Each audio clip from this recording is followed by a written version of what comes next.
تم عیدوں کے وقت یہ احساس کا واقعہ نہیں سنتے جب میرے آقا صلی اللہ علیہ وسلم عیدگاہ جا رہے تھے، بیچ میں ایک یتیم بچے کو دیکھا جو پھٹے پرانے کپڑے میں تھا۔ حضور نے اس سے پوچھا کیا تیری عید نہیں ہے؟ اس بچے نے کہا عید تو ہے لیکن میرے بابا نہیں ہے۔ تم مارکیٹ جاتے ہو آج رمضان کی عیدوں کی تیاری کے لیے، دیکھتا ہوں مارکیٹ بھری رہتی، اپنے بچوں کی من پسند کپڑے خریدتے ہوتے، چاہے وہ جتنے مہنگے ہوں جیسے بھی ہوں، نہیں لیکن عید میں میرے بچوں کو خریدنا ہی ہے، اور ایکسٹرا بھی خریدتے ہیں۔ لیکن تمہیں پتہ ہے کئی گھر ایسے ہیں جن کے بچے اپنے ماں باپ سے بول بھی نہیں سکتے کہ اس مہینے ہمیں کپڑے لائے، نہیں لا سکتے۔ کیا یہ احساس کسی کے اندر ہے کہ جب میں شاپنگ کروں تو ایک ڈریس ایکسٹرا لے لوں، ایک نیا جوڑا ایکسٹرا لے لوں، تاکہ میں وہاں تک پہنچا دوں جس کے بچے کے باپ کے اندر خریدنے کی طاقت نہ ہو، تاکہ عید میں وہ بھی ہمارے ساتھ شامل ہو سکے؟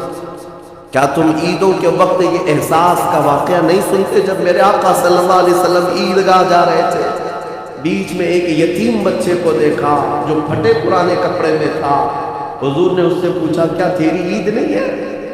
اس بچے نے کہا عید تو ہے لیکن میرے بابا نہیں ہے، میرے بابا نہیں ہے، وہ شہید ہو چکے ہیں، مجھے پہنانے والا کون ہے آج؟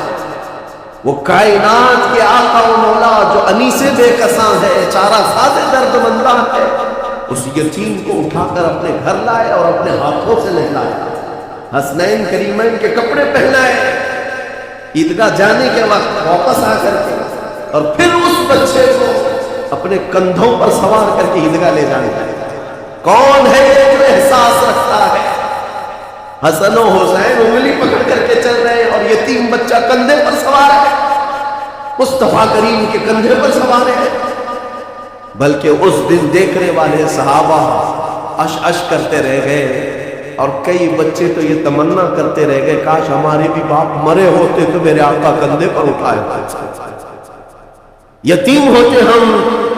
میرے عزیزو، یتیموں کا حقیقی اس دنیا میں کوئی چارہ ساز درد مندہ ہے، بے قصوں کا انیس کوئی ہے تو میرے مصطفیٰ کی ذات، اور انہوں نے پورا نظام تمہیں دیا ہے۔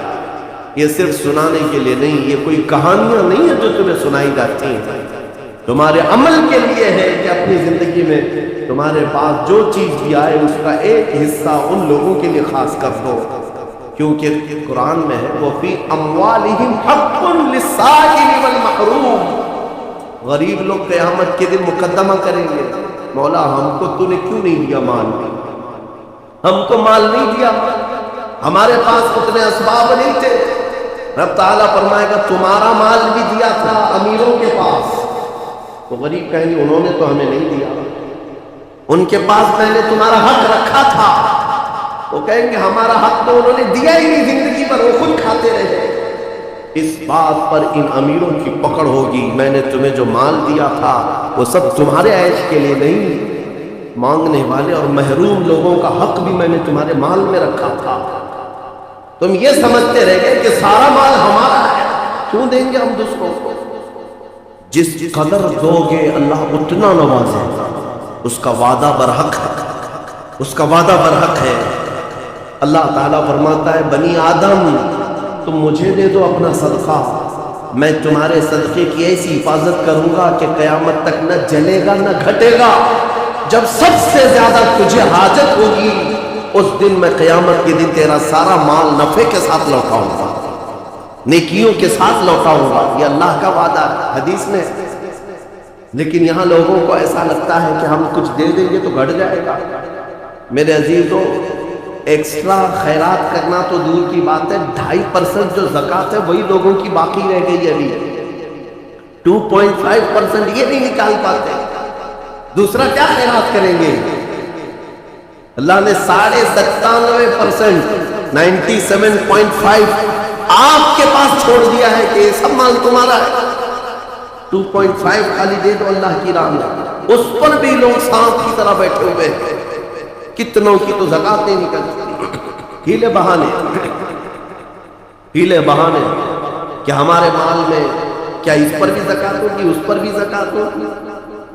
2.5% کے لیے کتنے بہانے آتے ہیں، لوگ اس قدر پوچھتے رہتے ہیں.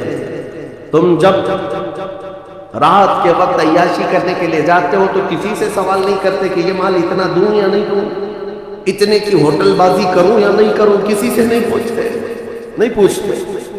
اپنے من پسند چیزیں خریدنے کے لیے مارکیٹ میں جائیں تو کسی سے نہیں پوچھتے.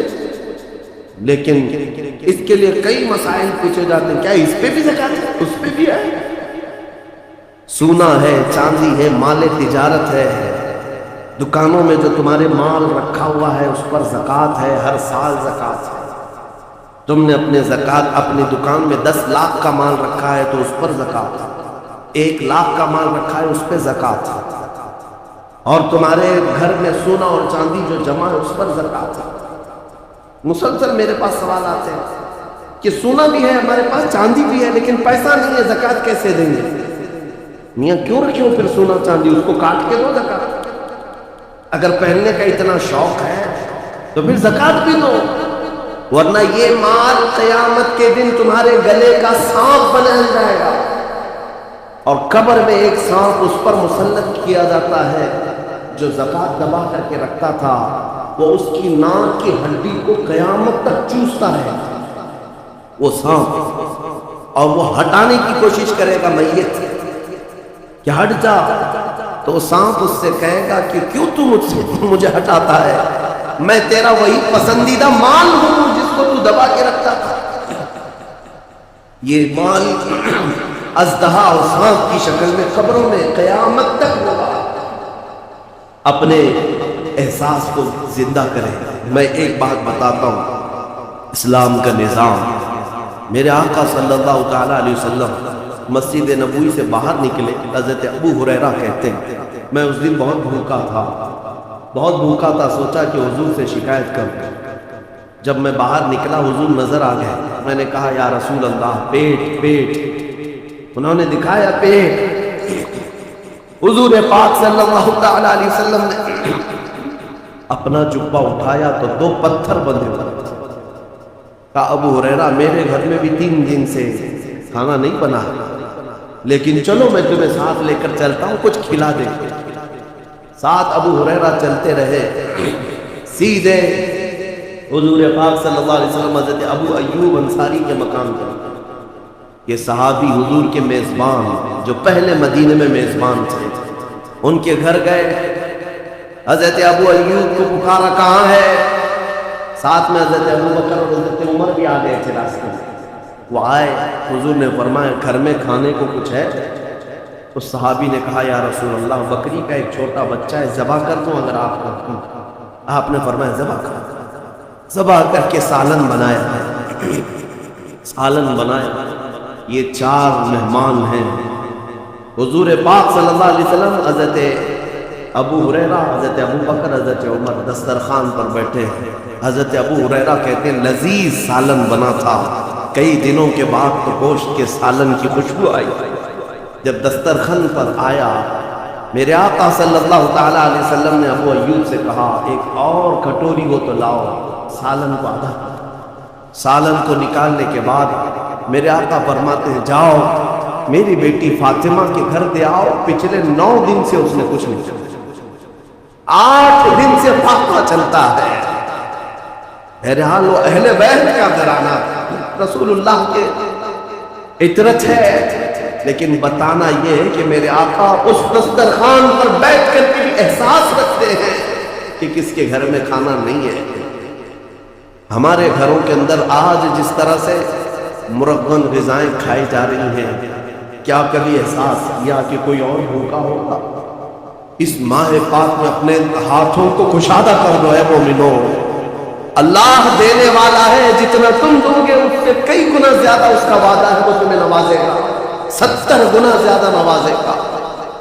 عبداللہ ابن مبارک فرماتے ہیں میں حج پہ چلا. حج کسے کہتے ہیں؟ پیسے جمع کر کے حج کے لیے جاتے ہیں لوگ. اس زمانے میں بھی حضرت عبداللہ ابن مبارک کہتے ہیں میں پیسے بہت دنوں سے جمع کیا تھا, حج پہ جانا تھا, اور جب قافلہ نکلا تو مال لے کر کے میں بھی حج پہ نکل پڑا. قافلے اس وقت اونٹوں کے قافلے, گھوڑوں کے قافلے ہوتے. کہتے قافلہ ایک منزل پر پڑاؤ کیا رات کو, میں وہاں پر رکا رہ گیا اور صبح میں اٹھ کر کے وضو کی غرض سے تلاشتے ہوئے میدان کی طرف آیا تو کچرے کا ایک ڈھیر پڑا ہوا تھا جس میں لوگ کوڑا کرکٹ پھینکتے. حضرت عبداللہ ابن مبارک کہتے ہیں اس کچرے کے ڈھیر کے پاس میں نے 8 سال کی بچی کو دیکھا جو کچرا ادھر ادھر کر رہی ہے، ادھر ادھر کر رہی ہے. تھوڑی دیر کے بعد عبداللہ ابن مبارک کہتے ہیں اس بچی کے ہاتھ میں ایک مری ہوئی چڑیا آئی. چڑیا مر کر کے پڑی ہوئی تھی. اس چھوٹی سی بچی نے اٹھایا، اس کے پر کھینچے اور چبا کر کھانے لگا اور دوڑ کر کے اپنے گھر کی طرف جا رہی تھی جو جھوپڑی میں تھی. عبداللہ ابن مبارک کہتے ہیں میں اس کے پیچھے پیچھے ہو لیا.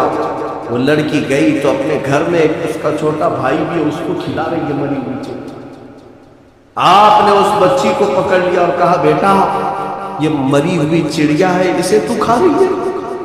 وہ بچی رونے لگی، بابا کیا اسلام 4 دن کی بھوک کے بعد بھی مری ہوئی چڑیا کھانے کی اجازت نہیں دیتا؟ ہمارے گھر میں اس کے علاوہ ہے کیا جو ہم کھا کر کے اپنے حلق کو ترک کریں؟